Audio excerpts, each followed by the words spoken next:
Hola, ¿qué tal? Soy Lenin Alejandro y estás en Camino a la Gnosis.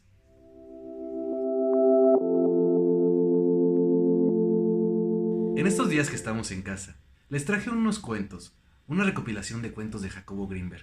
Se llaman El Capullo Olvidado y tienen un nivel conciencial muy alto. Sé que les van a gustar. Creo que nos pone a reflexionar sobre muchas cosas. Lo importante de aquí es que tú tomes tus propias conclusiones, que veas qué te dejan estos cuentos. A mí en lo personal me encantan. Se los comparto. Disfrútenlos.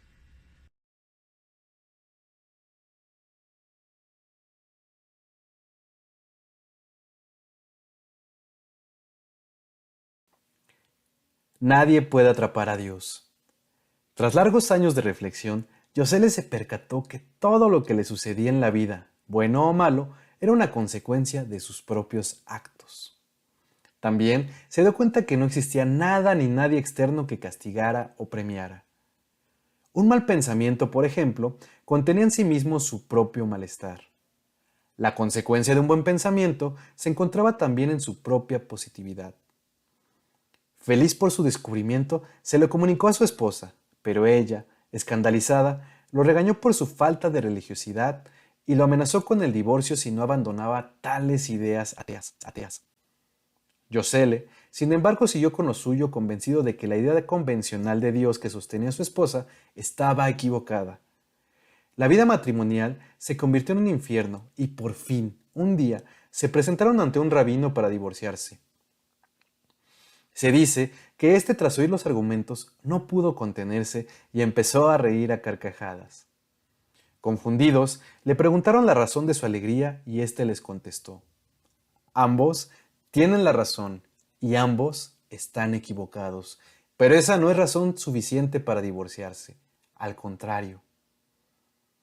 Yosele no podía creer que sus ideas fuesen erróneas y lo mismo pensaba su esposa de las suyas. Pero como ambos respetaban la sabiduría del rabino, decidieron darse otra oportunidad. Se dice que todas las noches se sentaban frente a la chimenea y discutían tratando de desentrañar el misterio de las palabras que habían oído y sin darse cuenta se unieron más que nunca. Pronto, ella quedó embarazada y dio luz a unos mellizos haciendo la delicia de Yosele. La vida siguió y cuando se enteraron de la muerte del rabino, acudieron a su tumba y en silencio le dieron las gracias. Nasruddin y lo que él creía su mala suerte. Los últimos años de su vida, Nasruddin se la pasó quejándose de su mala suerte. Cuando murió y estaba a punto de entrar al cielo, de pronto recordó el motivo de sus quejas y cayó estrepitosamente al purgatorio. En la siguiente oportunidad y en el umbral del cielo, su mente volvió a jugarle una mala pasada y descendió de nuevo al purgatorio. Después de un tiempo, se le volvió a ofrecer la oportunidad de ascender, pero era tal su miedo y la energía que utilizó para acallar su mente que no tuvo fuerzas para penetrar al cielo. Por fin, comprendió que todo, incluyendo el cielo y el purgatorio, era parte de su mente, y asombrado, penetró al paraíso. No existe escapatoria. A donde vamos, nos llevamos a cuestas. Recuerda que tú eres el universo observándose a sí mismo. Nicolás vivía constantemente abrumado por sus emociones. Sabía que no eran suyas, sino un reflejo de las terribles catástrofes que vivía el mundo. Decidido a escapar de aquello, pidió su ingreso a una academia de astronautas de la cual se dice se graduó con honores. Electo para comandar la primera nave colonizadora del planeta Marte, por fin vio colmadas sus esperanzas de alejarse totalmente de la Tierra y sus espantosas emociones. Después de todas las distracciones del viaje y ya en Marte, salió a dar un paseo por el rojo y desolado paisaje marciano, y al punto, la depresión del entorno se le introdujo hasta la médula de los huesos. Desesperado, regresó a la base, tomó una pistola y apuntándose al corazón se mató a sí mismo. Su asombro no tuvo límites cuando después de morir se vio a sí mismo flotando en el espacio rodeado de estrellas y galaxias. No existía ningún paisaje conocido, ni nada que le despertara emoción alguna, excepto esa sensación de flotar en medio del universo. Puesto que no había una referencia de ciclicidad ni cambios apreciables del entorno, perdió el sentido del tiempo y empezó a preguntarse cuántas horas, meses o años llevaba flotando sin hacer nada. En ese instante, su perspectiva cambió y frente a él apareció un sol giratorio. Se dedicó entonces a contar los giros, pero pronto esa actividad lo aburrió a tal grado que empezó a desear poder caminar y crear cosas con sus manos. Al instante siguiente, saltó a un planeta y la fuerza gravitacional del mismo le permitió caminar y moverse a voluntad. El planeta no tenía vida, pero sí agua y tierra. Buscó en su cuerpo y encontró una diminuta semilla incrustada entre dos molares. Con sumo cuidado la extrajo y plantó. La semilla fructificó, pero no había nadie a quien alimentar y con quien compartir la cosecha. A punto de desear la presencia de otras gentes, súbitamente comprendió que ahora deseaba lo que antes no soportaba. Rogó por una nueva oportunidad y volvió a flotar solo en medio del universo. Nada cambiaba en el entorno, y sin referencias temporales, Nicolás acabó perdiendo todo el sentido del tiempo y con ello su propio yo se le diluyó entre las constelaciones y los sistemas planetarios que lo rodeaban. Seguía existiendo una imagen del cosmos, pero nadie para verla. Más bien, el universo se veía a sí mismo a través de Nicolás. Y por primera vez, éste se sintió plenamente feliz y tranquilo, sin emociones desgarradoras. Había pasado una eternidad, pero nada importaba. Todo era perfecto tal cual era. En ese momento, se dice, que Nicolás sintió un estremecimiento extraño y se vio dentro de un globo rosado que palpitaba. Supo que la oportunidad había llegado y se pidió a sí mismo recordar todo lo que había aprendido. Jacinto y el pueblo dormido. Jacinto había despertado a la realidad y se daba cuenta que todos a su alrededor estaban dormidos. Cuando alguien hablaba con él, se reflejaban todas las emociones y pensamientos de su interlocutor como si Jacinto fuera un espejo. Pero eso, en lugar de llevarlo a la paz, lo convirtió en el enemigo mortal de todos los habitantes del pueblo donde vivía.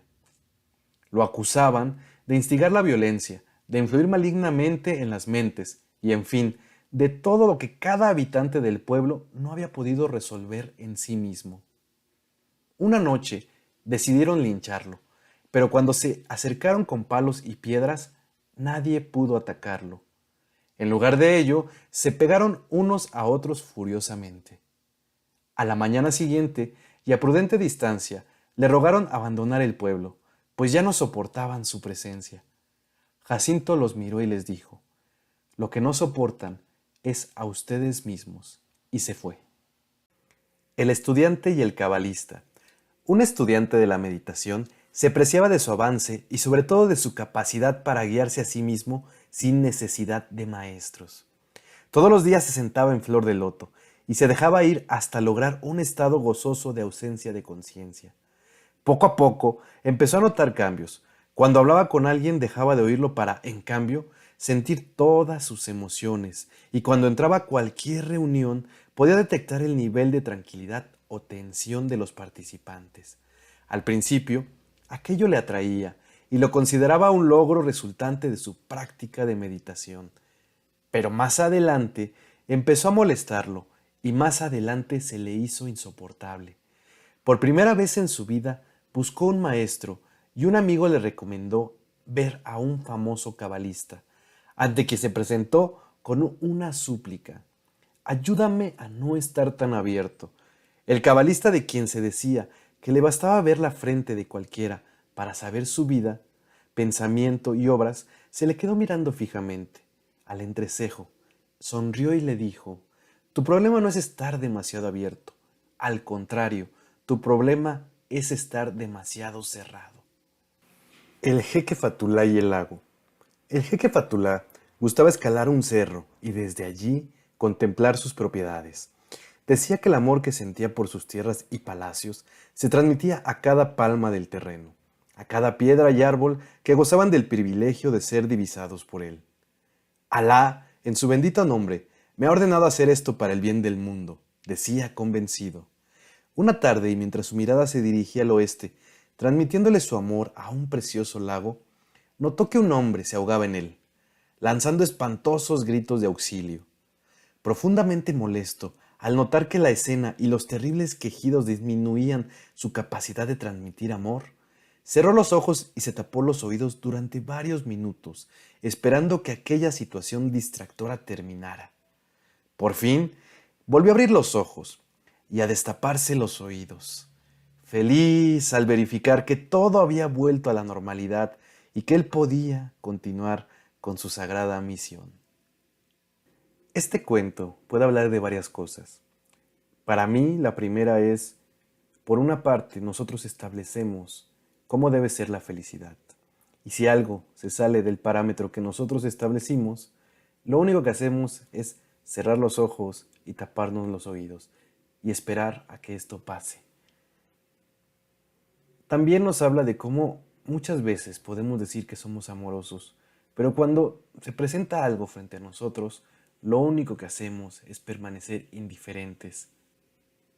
El padre Cristóforo y la mujer de sus pesadillas. El padre Cristóforo había establecido su iglesia en la zona más depravada de la gran ciudad. Lo rodeaban toda clase de antros de vicio, prostíbulos, centros de drogadicción y casas de juego. Después de vivir varios meses allí, sus noches empezaron a estar plagadas de pesadillas. Pesadillas repugnantes en las que veía a una mujer desnuda incitándole a pecar. Cuando cualquier mujer lo buscaba para confesarse, indagaba en su vida sexual y ante cualquier falta, por mínima que fuera, la regañaba y le exigía arrepentimiento. Pensaba disminuir de esa forma la intensidad de sus pesadillas, alejando a las mujeres de la depravación. Pero las pesadillas continuaban y en lugar de suavizarse cada vez eran más crudas y reales. Una tarde vio acercarse al confesionario a la mujer de sus pesadillas. Nunca la había visto antes y se asombró de que existiera en la realidad.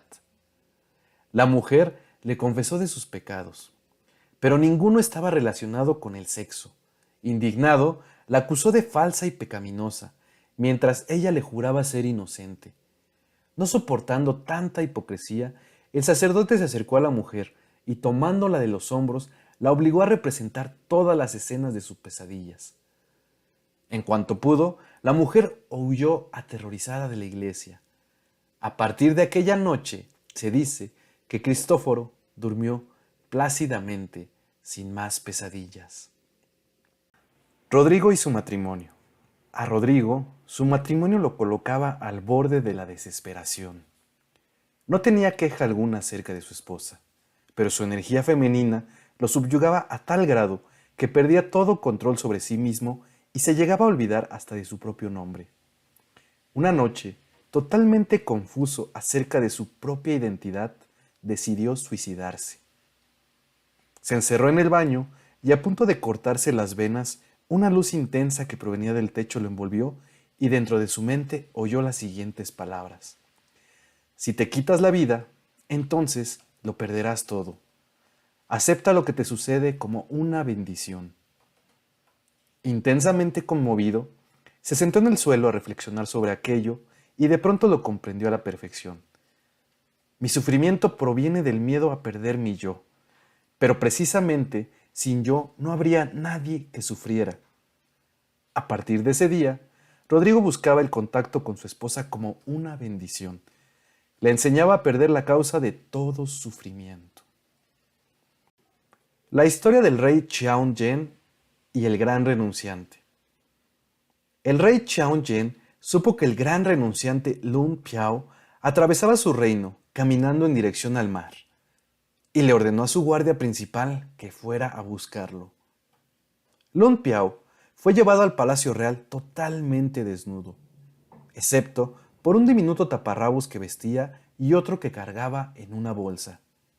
El rey, admirado de que alguien pudiese subsistir con tan solo 2 taparrabos como pertenencias, quiso aprender de Lun Piao y se encerró con él en un aposento secreto del palacio. Lun Piao colocó su bolsa a la entrada y se sentó junto al rey. 3 semanas más tarde, el reino vecino declaró la guerra. Alarmado, el jefe del ejército tocó la puerta y le comunicó la mala noticia al monarca. Este, a su vez, absorto en las enseñanzas que recibía, le ordenó hacerse cargo del asunto y no molestarlo más. Un mes más tarde, el ejército enemigo se acercó al palacio quemando todo a su paso. De nuevo, el general en jefe tocó la puerta del aposento secreto y le rogó al rey hacerse cargo de la situación. Zhao Yan, molesto por la interrupción, le volvió a ordenar no distraerlo. 4 horas más tarde, el enemigo entró al palacio incendiándolo. De pronto, Lun Piao olfateó el humo que penetraba en el aposento. Se levantó alarmado y corrió hacia la puerta gritando: ¡Mi taparrabos! ¡Se quema mi taparrabos!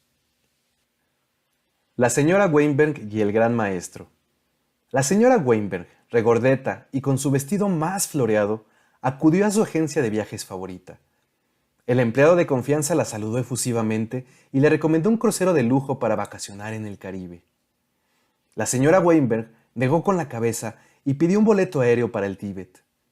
El empleado, alarmado, trató de hacerla desistir. Es muy peligroso, no hay hoteles, los chinos ocupan el país y podrían molestarla. La señora Weinberg negaba con la cabeza ante cada argumento e insistía en su deseo de ir al Tíbet. El empleado accedió a regañadientes y le hizo firmar un papel desistiendo de cualquier reclamación futura. Al llegar a su destino, y con ayuda de un traductor, fue en busca de unos monjes y les pidió guiarla hacia una montaña nevada en donde se encontraba el gran maestro en su retiro anual dentro de una cueva. Los monjes se miraron unos a otros y, notando el exceso de peso de la señora y su obvia mala condición física, le explicaron que el viaje tardaría 2 meses a lomo de mula y con una temperatura de congelación. Sin inmutarse, la dama insistió en su deseo en forma tan convincente que los monjes acabaron por aceptar. 2 meses después, la señora Weinberg se encontraba frente a la entrada de la cueva, custodiada por 2 fornidos adeptos. Bajando de su mula, les pidió una audiencia con el gran maestro. Imposible interrumpirlo, está en sus meditaciones. Utilizando sus quejidos más intensos y amenazándolos con suicidarse si no se le concedía la audiencia, los guardianes asustados se introdujeron a la cueva para pedir instrucciones. Se dice que después de varias horas volvieron a salir y le dijeron que el gran maestro había aceptado verla, pero con la condición de que solo pronunciara 5 palabras. La señora Weinberg aceptó la propuesta y juntos se internaron en la cueva alumbrada por antorchas y saturada de olor a incienso. Después de mucho caminar, uno de los monjes señaló una luz al fondo y le dijo: «Allí se encuentra el gran maestro, y recuerde, solamente 5 palabras». Caminando lentamente, la señora Weinberg se acercó al lugar en donde el gran maestro, en posición de loto y con los ojos cerrados, meditaba. Se paró frente a él y con una voz demandante le dijo: «Moshe, ya regresa a casa». Nasruddin y su conciencia. Nasruddin tenía tanto miedo de perder su conciencia que decidió pasar todas las noches en vela custodiándola. Después de 10 noches de insomnio forzado, Nasruddin comenzó a sentirse terriblemente cansado y confuso hasta que su esposa, alarmada, lo obligó a ir al psiquiatra. Este se asustó al notar la demarcación de su nuevo paciente y, al oír su problema, lo regañó por atentar en contra de las leyes naturales. Nasruddin, decepcionado por no ser comprendido, reforzó su propósito de continuar vigilando su conciencia. Se dice que 5 días más tarde se durmió súbitamente al atravesar una calle y un carruaje lo aplastó, matándolo en el acto. Pedro y sus fantasmas. Cada vez que Pedro sentía emociones extrañas, culpaba de ellas a su esposa. Como esto sucedía muy a menudo, la pobre mujer andaba desesperada, temiendo ser acusada de todo y en cada vez más frecuentes ocasiones. Sus amigas le aconsejaban separarse de su marido antes de que la volviera totalmente loca, pero ella confiaba que él, más tarde o más temprano, decidiera aceptar que todo provenía de sí mismo. Sin embargo, las acusaciones siguieron multiplicándose cada año, y en lugar de disminuir como ella esperaba, cada vez se hacían más frecuentes.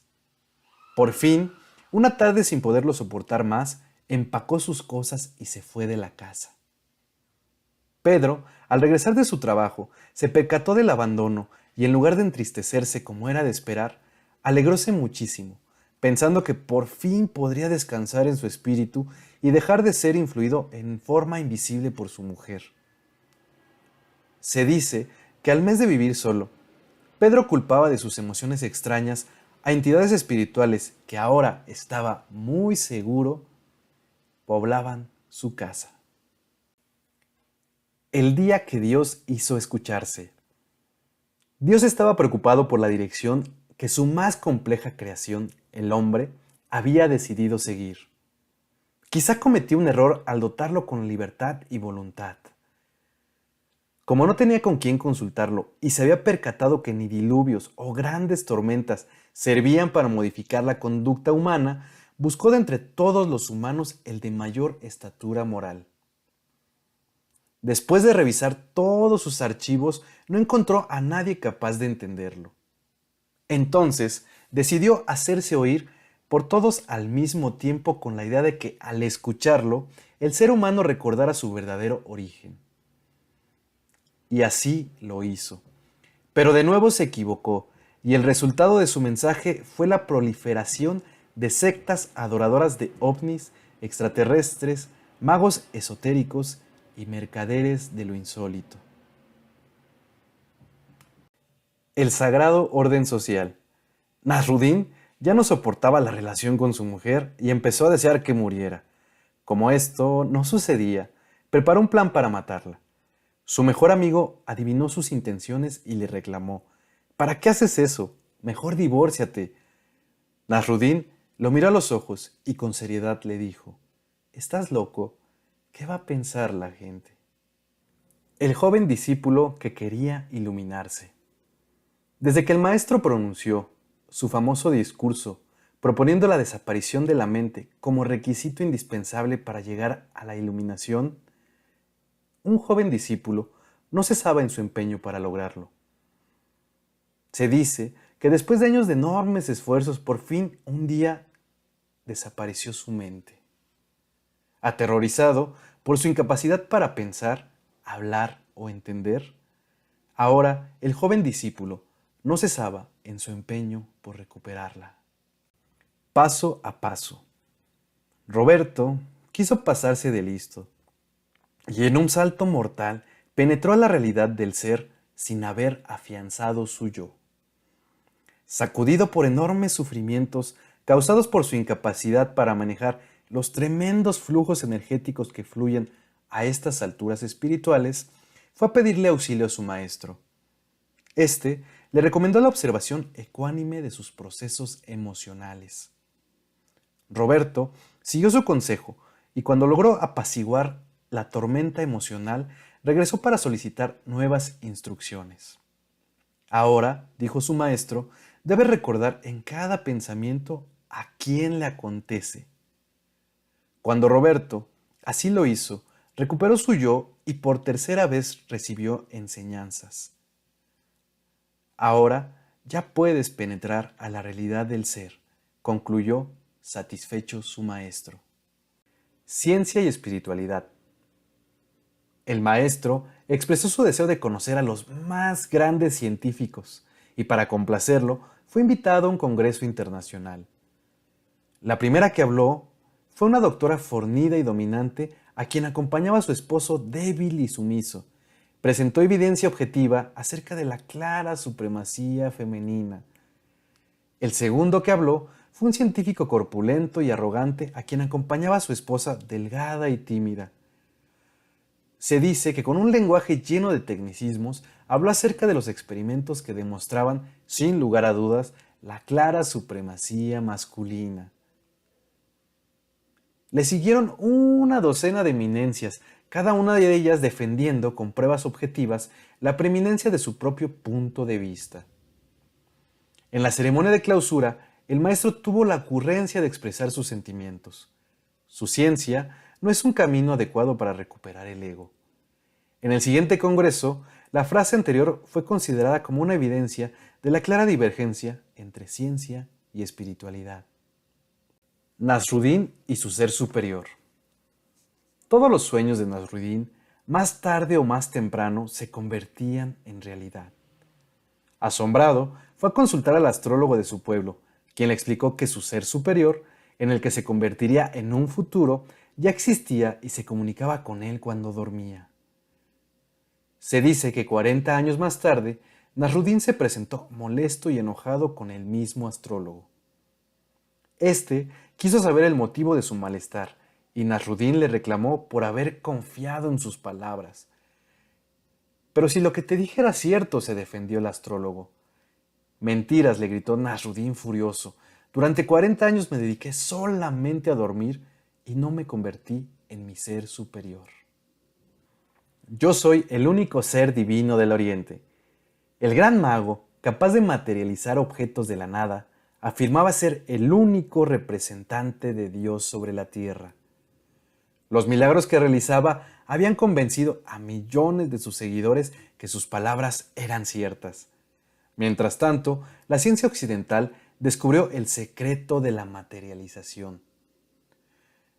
Y estos, a su vez, comercializaron este proceso. Cuando le llegó la noticia, el mago lanzó un edicto prohibiendo el contacto con tales manifestaciones diabólicas. Nasruddin y su propia mente. Nasruddin no soportaba su propia mente, en actividad incesante y dueña de todos sus pensamientos y emociones. Decidió darle una lección y demostrarle quién llevaba las riendas.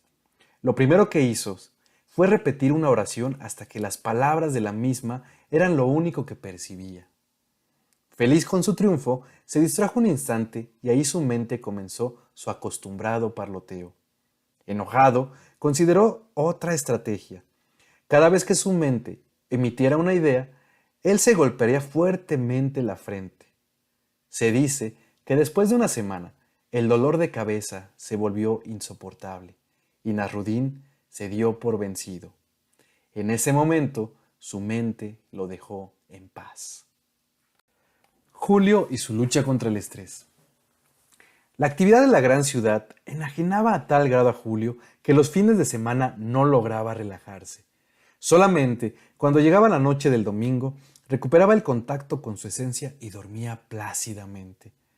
Decidido a no dejarse arrastrar nuevamente, luchaba la mañana del lunes, pero a mediodía la enajenación se apoderaba de su alma y así continuaba toda la semana. Sintiéndose enloquecer, compró una casa de campaña y se retiró a vivir a una playa. Sus ahorros le permitieron sobrevivir un mes sin trabajar, pero después se unió a un grupo de pescadores para ganarse el sustento.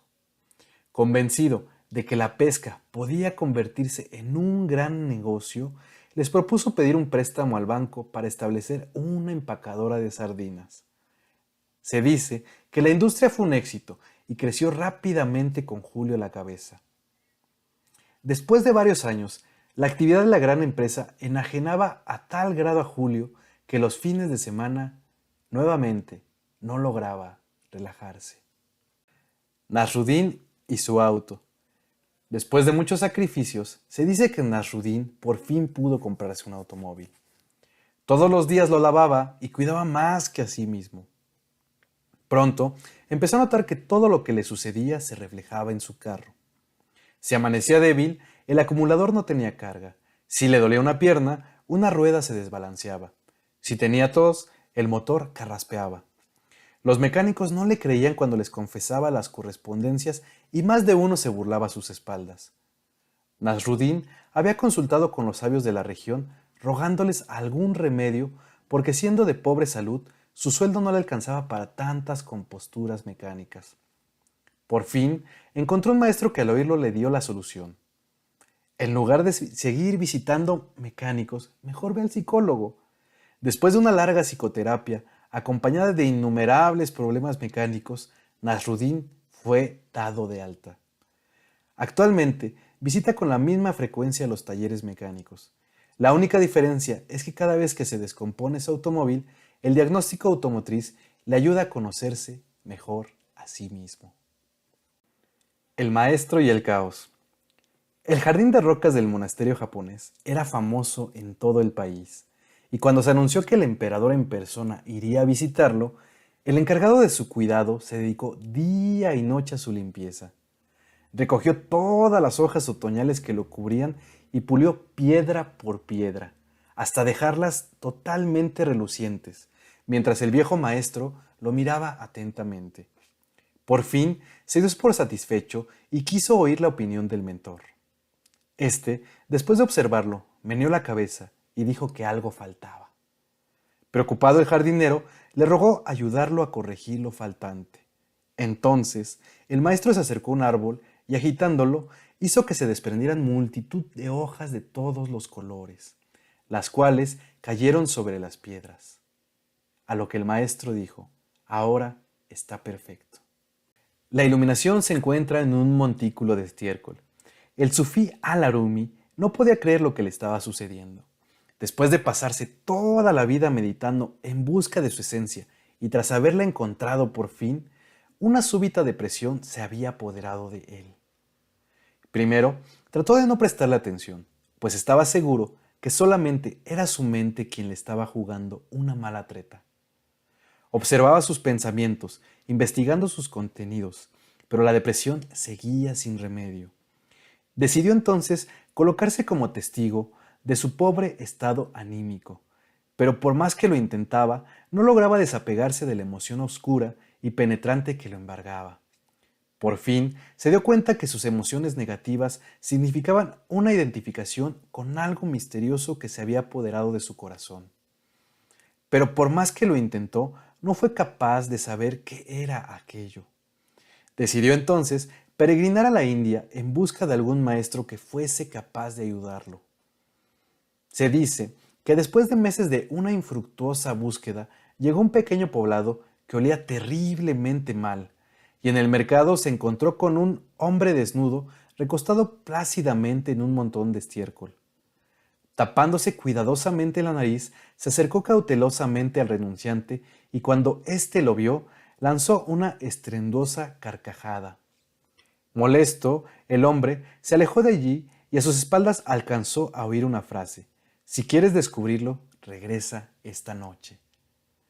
Sabiendo que no tenía alternativa, el sufí regresó al anochecer, pero lo único que había sobre el repugnante lugar del descanso del hombre era un pedazo de papel en la cima del estiércol. Intrigado y luchando en contra de sus náuseas, Al-Arumi escaló el montículo y leyó: «Tu identificación es con la existencia, trasciéndela y aún este lugar te parecerá hermoso». Al día siguiente, los lugareños se asombraron al encontrarse que el lugar favorito del hombre desnudo ahora era ocupado por un sufí con barba y turbante. Preguntas y respuestas. Por más que la vida le mostraba que lo que le sucedía no era azaroso, el joven Elías se resistía a creer que los acontecimientos que vivía eran parte de un patrón guiado por una lógica. Pero mientras más dudaba, con mayor frecuencia los eventos se encadenaban para desembocar en lecciones magistrales.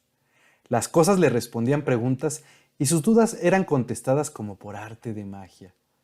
Pero Elías se olvidaba rápidamente de aquello y volvía a caer en su acostumbrado escepticismo. Pedía evidencias visibles y concretas, mientras que la vida le seguía respondiendo en forma sutil. Pasaron los años y Elías envejeció, y sus preguntas de juventud lo volvieron a asaltar. ¿Había sido toda su vida parte de un patrón lógico? Se dice que en su lecho de muerte, de pronto lo comprendió todo. No existían las preguntas separadas de las respuestas, ni los eventos eran independientes de quien los vivía. Dicen, quienes vieron su cadáver, que en su cara, quedó fija una sonrisa permanente, y así fue enterrado.